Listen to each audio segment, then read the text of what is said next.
महाराष्ट्र, मी किरण राठोड जाधव बुलेटिनमध्ये आपलं सगळ्यांचं स्वागत आहे। पंतप्रधान नरेंद्र मोदी आज देशवासियांशी संवाद साधणार आहेत, त्यांना संबोधित करणार आहेत। त्यामुळे पंतप्रधान नरेंद्र मोदी यावेळेस काय बोलणार याकडे सगळ्यांचं लक्ष आहे। उत्तर प्रदेशच्या महोबा झाशी दौऱ्याआधी मोदींचं हे संबोधन असणार आहे। आज गुरु नानक यांचं प्रकाशन पर्व आहे।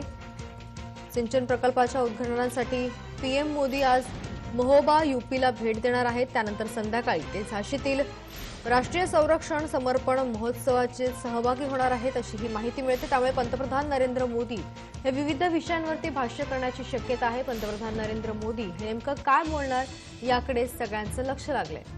देशामध्ये गेल्या काही दिवसांमध्ये विविध घटना घडतायत, यावरती ते भाष्य करतात का हे पाहणं महत्त्वाचं ठरणार आहे। विविध गोष्टी घडतायत, नेमकं कशावरती ते बोलणार, कोणकोणत्या मुद्द्यांवरती त्यांचं लक्ष आहे, कोणकोणत्या मुद्द्यांवरती ते भाष्य करणार हे पाहणं महत्त्वाचं ठरणार आहे। पंतप्रधान नरेंद्र मोदी हे थोड्याच वेळात बोलणार आहेत, संबोधित करणार आहेत देशवासियांना। उत्तर प्रदेशच्या महोबा झाशी दौऱ्याआधी मोदींचं हे संबोधन असणार आहे। त्याचप्रमाणे आज गुरु नानक यांचं प्रकाशन पर्व हे आहे, त्यामुळे देशवासियांना ते शुभेच्छाही देऊ शकतात। सिंचन प्रकल्पाच्या उद्घाटनासाठी पीएम मोदी आज महोबा यूपीला भेट देणार आहेत। या दरम्यान ते काय बोलणार हे पाहणं महत्त्वाचं ठरणार आहे। त्यानंतर संध्याकाळी ते झाशीतील राष्ट्रीय संरक्षण समर्पण महोत्सवामध्ये देखील सहभागी होणार आहेत। त्यामुळे आजचा दिवस हा महत्त्वपूर्ण समजला जातोय।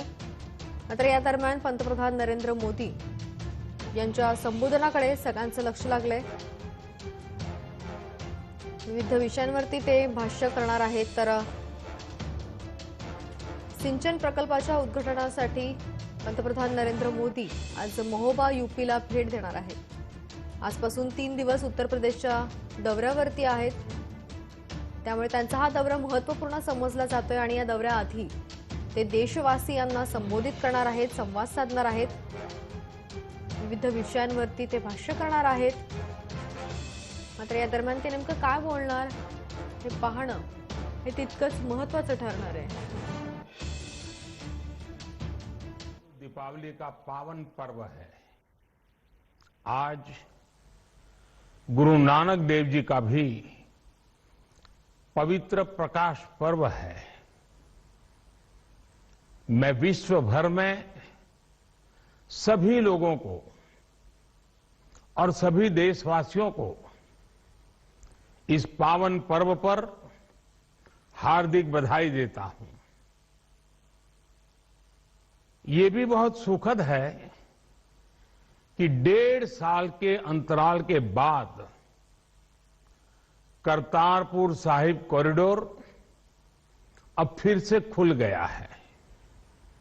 साथियों, गुरु नानक जी ने कहा है, बीच दुनिया सेवी कमाइए त दरगिही बेसन पाइए।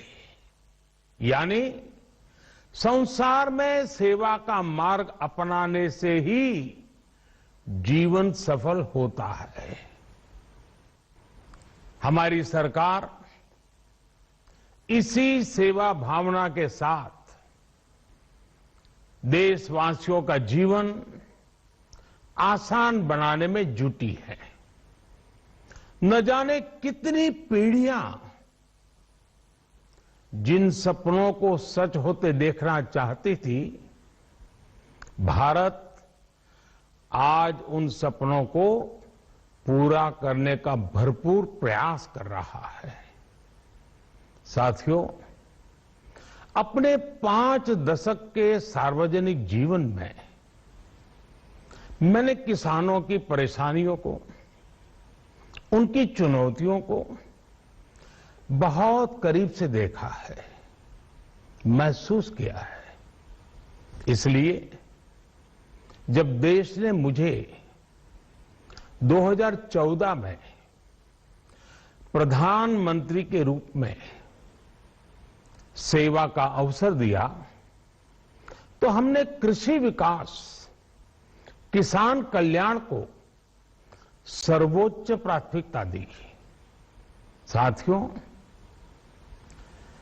इस सच्चाई से बहुत लोग अनजान हैं कि देश के 100 में से 80 किसान छोटे किसान हैं।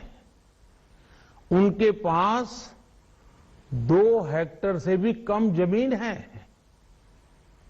आप कल्पना कर सकते हैं, इन छोटे किसानों की संख्या 10 करोड़ से भी ज्यादा है।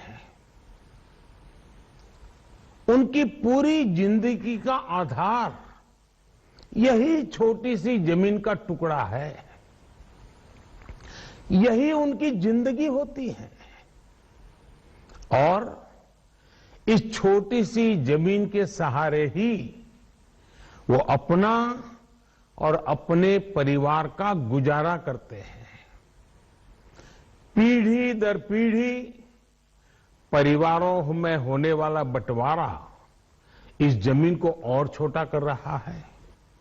इसलिए देश के छोटे किसानों की चुनौतियों को दूर करने के लिए हमने बीज, बीमा, बाजार और बचत, इन सभी पर चौतरफा काम किया।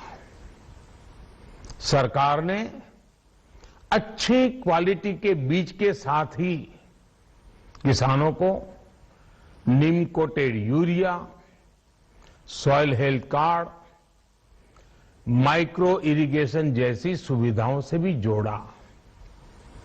हमने 22 करोड़ सॉइल हेल्थ कार्ड किसानों को दिए और इस वैज्ञानिक अभियान के कारण एग्रीकल्चर प्रोडक्शन भी बढ़ा। साथियों, हमने फसल बीमा योजना को अधिक प्रभावी बनाया। उसके दायरे में ज्यादा किसानों को लाए।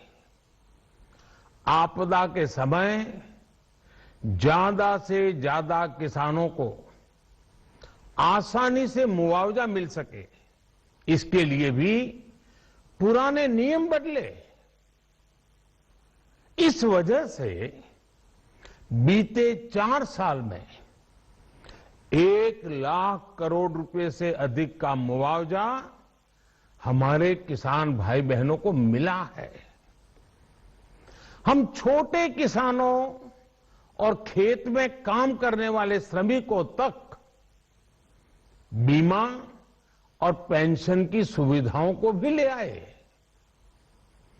छोटे किसानों की जरूरतों को पूरा करने के लिए सीधे उनके बैंक खातों में 1,62,000 करोड़ रुपए ट्रांसफर किए, सीधे उनके खाते में। साथियों, किसानों को उनकी मेहनत के बदले उपज की सही कीमत मिले, इसके लिए भी अनेक कदम उठाए गए। देश ने अपने रूरल मार्केट इंफ्रास्ट्रक्चर को मजबूत किया। हमने एमएसपी तो बढ़ाई है, साथ ही साथ रिकॉर्ड सरकारी खरीद केंद्र भी बनाए। हमारी सरकार द्वारा की गई उपज की खरीद ने पिछले कई दशकों के रिकॉर्ड तोड़ दिए हैं। देश की 1000 से ज्यादा मंडियों को ई नाम योजना से जोड़कर हमने किसानों को कहीं पर भी अपनी उपज बेचने का एक प्लेटफॉर्म दिया।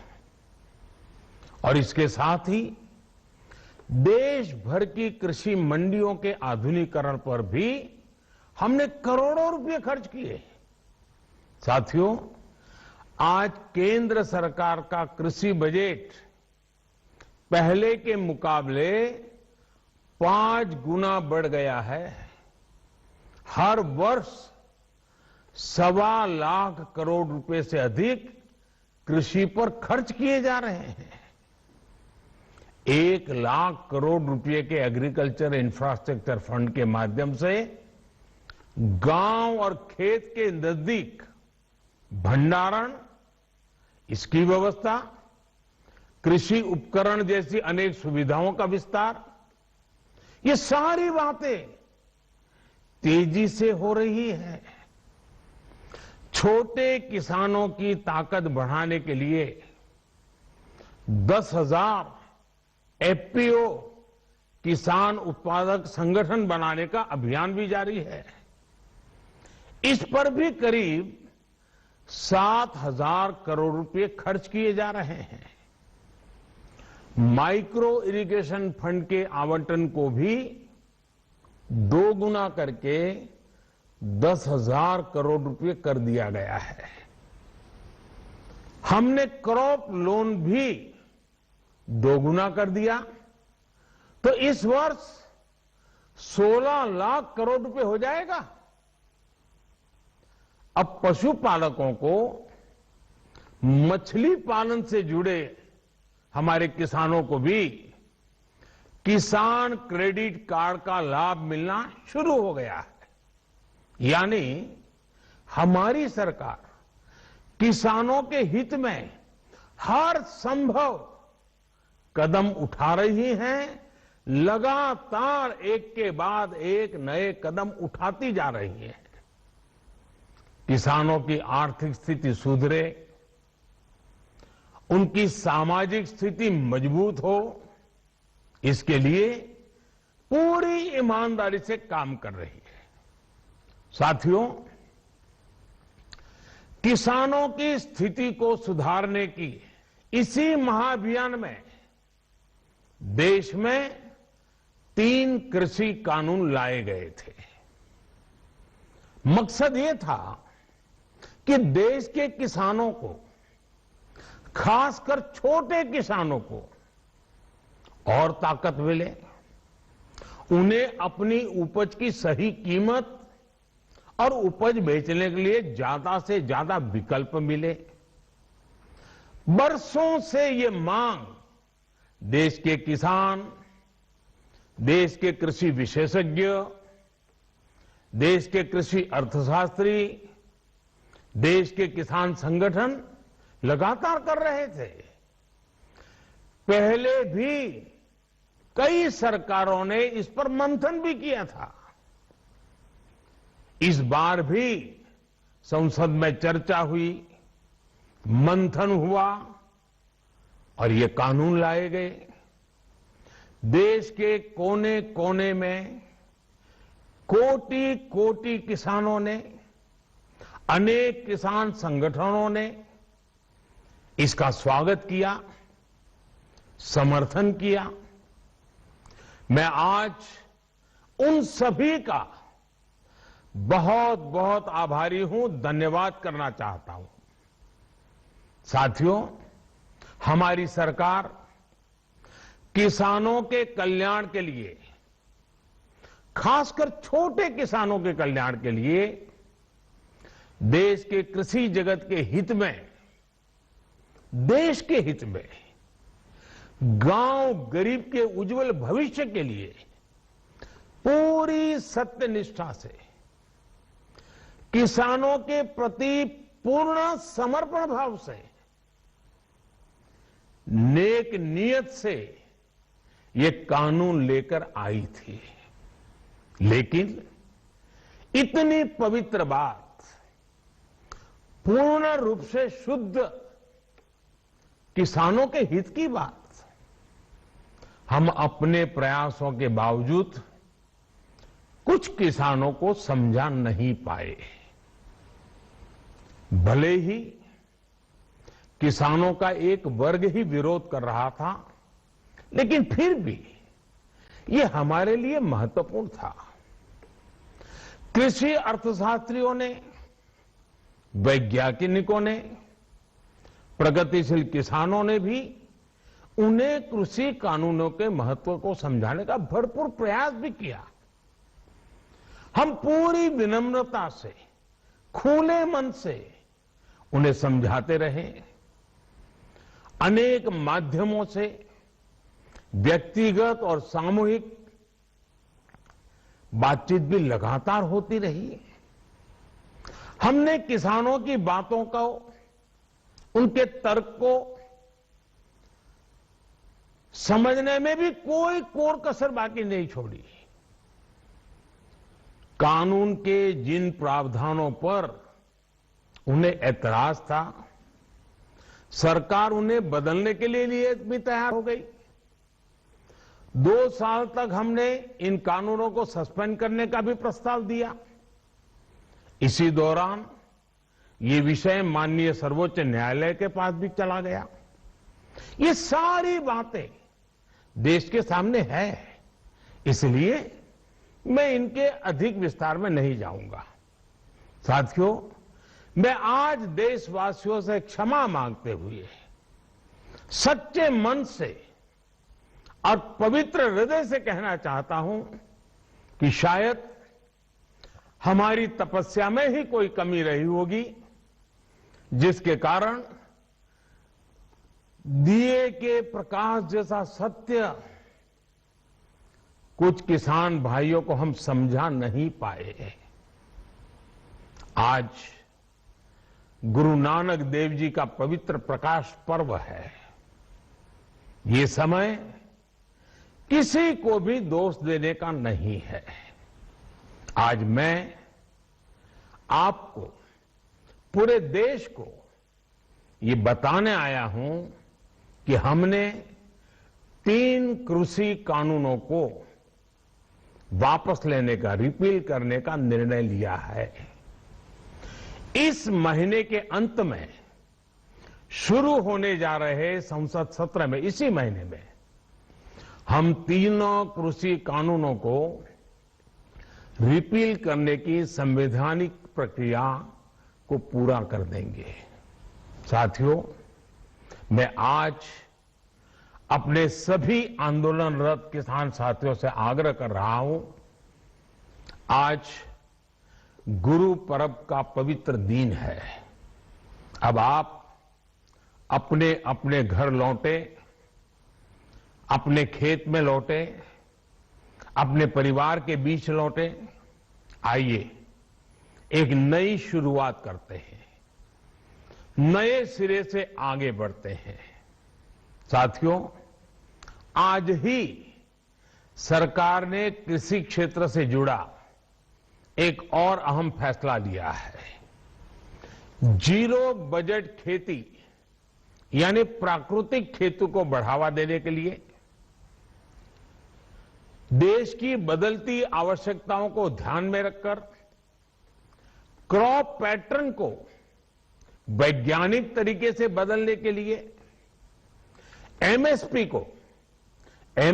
को और अधिक प्रभावी और पारदर्शी बनाने के लिए, ऐसे सभी विषयों पर भविष्य को ध्यान में रखते हुए निर्णय लेने के लिए एक कमेटी का गठन किया जाएगा। इस कमेटी में केंद्र सरकार, राज्य सरकारों के प्रतिनिधि होंगे, किसान होंगे, कृषि वैज्ञानिक होंगे, कृषि अर्थशास्त्री होंगे। साथियों, हमारी सरकार किसानों के हित में काम करती रही है और आगे भी करती रहेगी। मैं गुरु गोविंद सिंह जी की भावना में अपनी बात समाप्त करूंगा। देहि शिवावर मोहे इहे, शुभ कर्मन ते कबहू न टरो। हे देवी, मुझे ये वर दीजिए कि मैं शुभ कर्म करने से कभी पीछे ना हटूं। जो किया किसानों के लिए किया, जो कर रहा हूं देश के लिए कर रहा हूं। आप सभी के आशीर्वाद से मैंने मेहनत में पहले भी कोई कमी नहीं की थी। आज मैं आपको विश्वास दिलाता हूं कि अब और ज्यादा मेहनत करूंगा ताकि आपके सपने साकार हो सके, देश के सपने साकार हो सके। आपका बहुत बहुत धन्यवाद। नमस्कार। तर पंतप्रधान नरेंद्र मोदी देशाला संबोधित करत होते आणि या दरम्यान एक महत्त्वाचा निर्णय घेण्यात आला तो म्हणजे 3 कृषी कायदे मागे घेण्यात आलेले आहेत। पंतप्रधान मोदी यांनी एक महत्त्वाची घोषणा केलेली आहे। 3 कृषी कायदे मागे घेतलेले आहेत। सध्याची ही मोठी बातमी समोर आली आहे।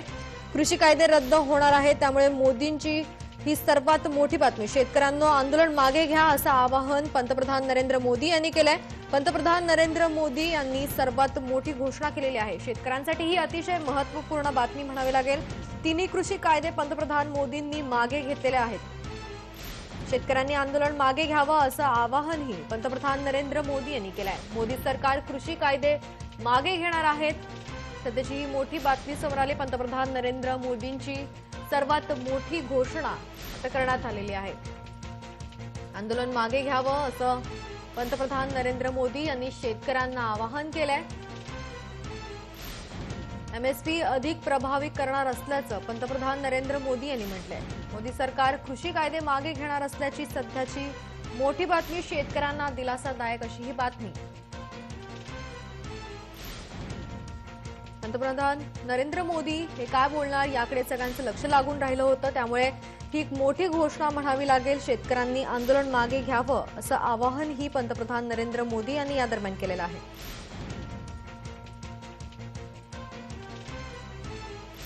माझ्या कामावर आणखीन भर देईन असंही पंतप्रधान नरेंद्र मोदी यांनी म्हटले। तर 3 कृषी कायदे पंतप्रधान मोदींनी मागे घेणार असल्याचं सांगितलं। शेतकऱ्यांनी आंदोलन मागे घ्यावं असं आवाहनही पंतप्रधान नरेंद्र मोदी यांनी म्हटलंय। आंदोलक शेतकऱ्यांनी आपापल्या घरी जावं असंही पंतप्रधान नरेंद्र मोदी यांनी संबोधित करताना म्हटलंय। पंतप्रधान मोदी यांनी शेतकऱ्यांना हे आवाहन केलंय।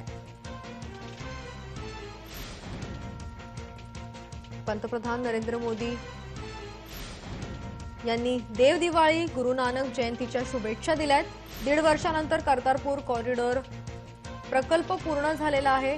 पीक विमा योजनेला अधिक प्रभावी घेण्यात आलेला आहे। तर शेतकऱ्यांच्या खात्यामध्ये 1,62,000 कोटी रुपये थेट जमा केले जातील। कृषी बजेट पहिल्यापेक्षा 5 पटीनं वाढवलं जाईल असं पंतप्रधान नरेंद्र मोदी यांनी म्हटलंय। तर शेतीच्या भल्यासाठी 3 कायदे आणण्यात आलेत। शेतकऱ्यांच्या एका गटानं कायद्याला विरोध करायला कायम ठेवलाय। देवदिवाळी गुरु नानक जयंतीच्या शुभेच्छा देतच पंतप्रधान नरेंद्र मोदी यांनी शेतकऱ्यांसाठी ही मोठी घोषणा केली आहे। ती म्हणजे 3 कृषी कायदे मागे घेण्यात आलेले आहेत, त्यामुळे शेतकऱ्यांनो आपापल्या घरी जा असं आवाहन पंतप्रधान नरेंद्र मोदी यांनी केलंय।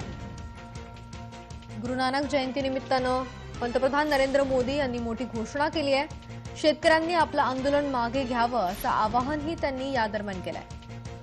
आजच्या पवित्र दिनी शेतकऱ्यांनी आपल्या घरी जायला हवं असं पंतप्रधान नरेंद्र मोदी यांनी म्हटलंय। तर पंतप्रधान मोदी यांनी शेतकऱ्यांना हे महत्त्वपूर्ण आवाहन केले आणि महत्त्वपूर्ण आवाहन करतानाच त्यांनी ही महत्त्वपूर्ण घोषणाही केली। शेतकऱ्यांच्या या आंदोलनावरती पंतप्रधान नरेंद्र मोदी यांनी भाष्य केलंय आणि मोठी घोषणा केली आहे। 3 कृषी कायदे मागे घेतलेले आहेत।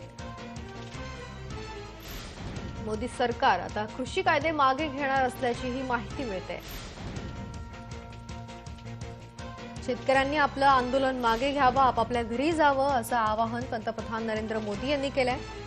देव दिवाळी गुरु नानक जयंतीच्या शुभेच्छा देत त्यांनी ही मोठी घोषणा केली आहे। 1.5 वर्षानंतर कर्तारपूर कॉरिडॉर प्रकल्प पूर्ण झाला आणि त्यानिमित्तानं गुरु नानक जयंतीच्या दिवशी ही मोठी घोषणा। पीक विमा योजनेला अधिक प्रभावी बनवलं असं पंतप्रधान नरेंद्र मोदी यांनी म्हटलंय।